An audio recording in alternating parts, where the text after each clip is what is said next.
Praise the Lord. கர்த்தருக்கு மகிமை உண்டாவதாக. இந்த நல்ல காலை வேளையில் கர்த்தருடைய வார்த்தை மூலமாய் உங்கள் யாவரையும் சந்திப்பதிலே நான் மிகுந்த மகிழ்ச்சி அடைகிறேன். ஏசாயா புத்தகம் 40ஆம் அதிகாரம் 29ஆம் வசனம், சோர்ந்து போகிறவனுக்கு அவர் பலன் கொடுத்து சத்துவம் இல்லாதவனுக்கு சத்துவத்தை பெருக பண்ணுகிறார். இந்த இறைவார்த்தை கேட்கிற தேவனுடைய பிள்ளைகளே, சோர்ந்து போகிற ஒவ்வொரு மக்களுக்கும் தேவன் பலன் கொடுக்கிறவராக இருக்கிறார். இந்த இறைவார்த்தை கேட்கிற தேவனுடைய பிள்ளைகளே, நீங்கள் ஒருவேளை சோர்ந்து போய் இருக்கலாம். பலவிதமான நெருக்கமான கஷ்டமான பாடுகள் நிறைந்த சூழ்நிலைகளில் நீங்கள் போய் சோர்ந்து போயிருக்கலாம். கவலைப்படாதிருங்கள். சோர்ந்து போன உங்களுக்கு ஆண்டவர் ஒரு புதிய பலனை கொடுத்து உங்களை மீண்டும் மேன்மையாக கத்தர வைக்க போதுமானவராக இருக்கிறார். நீங்கள் வேத புத்தகத்தை வாசித்து பார்த்தீங்கன்னா, 450 பாகால் தீர்க்கதரிசிக்கு முன்னால் எலியா சவால் விட்டு கர்த்தரே தெய்வம் என்று சொல்லி நிரூபித்து அந்த இடத்துல தேவ ஜனங்களை தேவனுக்கு நேராய் திருப்பி அங்கு இருந்த 450 பாகால் தீர்க்கதரிசிகளையும் பட்டயத்தால் கொன்று போட்டு தேவனுக்காக அரிய பெரிய காரியங்களை செய்த அந்த எலியா, தேவனோடு கூட பேசின அந்த எலியா, அந்த எசபேலின் வார்த்தைகளை கேட்ட பொண்ண அவன் சோர்ந்து போய்விட்டான். அன்புக்குரிய தேவனுடைய பிள்ளைகளே, இந்த எலியா வல்லமையான காரியங்களை தேவனுக்காக வைராக்கியமாக செய்தவன். ஆனால் மனிதனுடைய வார்த்தை கேட்ட உடனே இவன் சோர்ந்து போய் சூறை செடியின் கீழ் படுத்து கொண்டான். போதும் கர்த்தாவே, என்னை எடுத்துக்கொள்ளும் என்று சொல்லுகிறார். ஆமென். அன்புக்குரிய தேவனுடைய பிள்ளைகளை, ஆண்டவர் தம்முடைய தூதனை அனுப்பி அந்த எலியாவை உற்சாகப்படுத்தி அவனை பலப்படுத்தி அவனுக்கு உண்ண உணவும் தண்ணீரும் கொடுத்து அவனை தட்டி எழுப்பி பலப்படுத்துகிறார். அந்த பலத்தோடு கூட அவன் 40 நாட்கள் அவன் தேவ சமூகத்துக்கு நோக்கி அந்த பர்வதமாக இருக்கிற ஓரேபை நோக்கி அவன் புறப்பட்டு செல்லுகிறான். அன்புக்குரிய தேவனுடைய பிள்ளைகளே, சோர்ந்து போன எலியாவை தேவன் அப்படியே விட்டுவிடவில்லை. அவனை தட்டி எழுப்பி பலப்படுத்தி உற்சாகப்படுத்தி, நீ செல்ல வேண்டிய தூரம் வெகு தூரம் என்று சொல்லி அந்த ஓட்டத்தை வெற்றிகரமாக முடிப்பதற்கு ஆண்டவர் அவனை உதவி செய்கிறார்.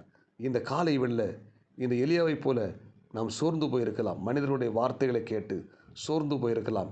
கவலைப்படாதிருங்கள். உங்களை தட்டி எழுப்ப தேவன் இன்றைக்கு நம்மோடு கூட வாசம் பண்ணி கொண்டிருக்கிறார். ஒரு புதிய பலனை கத்தர் கொடுத்து நம்மை மேன்மைப்படுத்த வல்லமுள்ளவராக இருக்கிறார். ஆமென். எலியாவை தட்டி பலப்படுத்தின ஆண்டவர் இன்றைக்கு உங்களையும் தட்டி பலப்படுத்தி புது பலனை கொடுத்து நீங்கள் செல்ல வேண்டிய பாதைகளில் வெற்றிகரமாய் பயணிக்க உங்களுக்கு ஆண்டவர் கிருபை தருவாராக.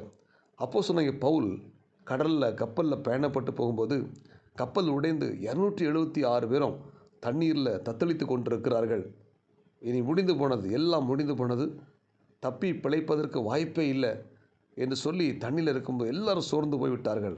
அந்த நேரத்தில் பவுலுக்கு தேவன் தரிசனமாகி, பவுலே, நீ ரோமாபுரியில் ராயனுக்கு முன்பாக நிற்க வேண்டும் என்று சொல்லி வார்த்தை கொடுக்கிறார். அது மட்டுமல்ல, கப்பல் சேதமே அல்லாமல் யாருக்கும் உயிர் சேதம் வராது என்று சொல்லி ஆண்டவர் அந்த பவுலிடம் சொன்ன பொழுது இந்த பவுல் உற்சாகம் அடைந்து அவர் அந்த 276 பேருக்கிட்டே போய் சொல்லுகிறார், நாம் தப்பி கரை சேருவோம், யாருக்கும் உயிர் சேதம் வராது, கப்பல் சேதமே அன்றி உயிர் சேதம் யாருக்கும் வராது, ஏனென்றால் என்னை ஆட்கொண்ட தேவன் எனக்கு வாக்கு பண்ணியிருக்கிறார், நாம் ரோமாபுரிக்கு போய் நான் ராயனுக்கு முன்னால் நிற்க வேண்டும் என்று சொல்லி பவுல் சொல்லி அந்த 276 பேரையும் உற்சாகப்படுத்துகிறார்.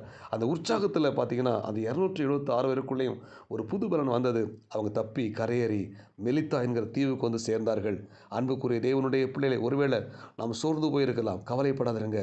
இன்றைக்கு சோர்ந்து போன உங்களுக்கு தேவனுடைய வார்த்தை வருகிறது. ஆமென். நீங்கள் கவலைப்படாதீங்க. உங்களை கர்த்தர் ஆஸ்வதிப்பார். கடன் பாரத்தோடு இருக்கிறீங்களா? நெருக்கத்தோடு கூட இருக்கிறீங்களா? வேதனையோடு கூட இருக்கிறீங்களா?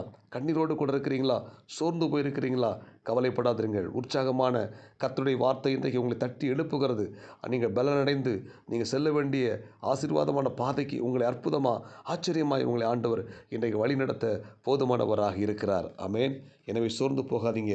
அல்லேலூயா. உங்கள் ஓட்டத்தை நீங்கள் பொறுமையாக ஓடுங்கள். ஓட்டத்தில் பல தடைகள் வரலாம். தடையெல்லாம் தாண்டி ஒரு பெரிய ஜெயத்தை நமக்கு ஆண்டு கொடுக்க வல்லமுள்ளவராக இருக்கிறார். ஆமென்.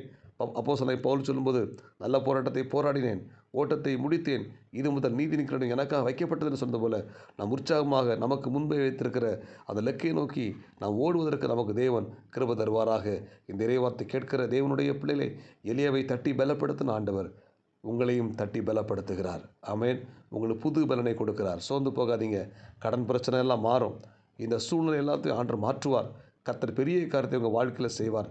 தப்பி பிழைப்போம் என்கிற நம்பிக்கை அற்றுப்போன அந்த 276 பேருக்கும் பவுல் உற்சாகமான வார்த்தை சொன்ன பொழுது, தேவனுடைய வார்த்தை சொன்ன பொழுது, அவங்க எல்லாரும் பலனடைந்து தப்பி கரையேறது போல நம்ம தண்ணியில் தத்தளித்து கொண்டிருக்கலாம். எல்லாம் முடிந்தது என்ற நிலைமையில் தத்தளித்து கொண்டிருக்கலாம். கவலைப்படாதிருங்க. உங்களுக்கு கர்த்தருடைய வார்த்தை இன்றைக்கு புறப்பட்டு வருகிறது. நீங்கள் பலனடைந்து மறுபடியும் தப்பி பிழைத்து அநேகருக்கு ஆசீர்வாதமாக மாறப் போகிறீங்க. கர்த்தர் உங்களை பலப்படுத்துவாராக. ஜெபிப்போமா? பரலோக தேவனே, இந்த இறைவார்த்தை கேட்ட ஒவ்வொரு தேவனுடைய பிள்ளைகளுக்காக நான் ஜெபிக்கிறேன். அவர் சோர்ந்து போகிறவனுக்கு பலன் கொடுத்து சத்துவம் இல்லாதவனுக்கு சத்துவத்தை பெருக பண்ணுவார் என்ற வார்த்தையின்படி இந்த இறைகள் வார்த்தை கேட்ட ஒவ்வொரு தேவனுடைய பிள்ளைகளை கர்த்தர் ஆஸ்வதிங்க. இந்த நாளுக்குரிய கிருபை கொடுங்க.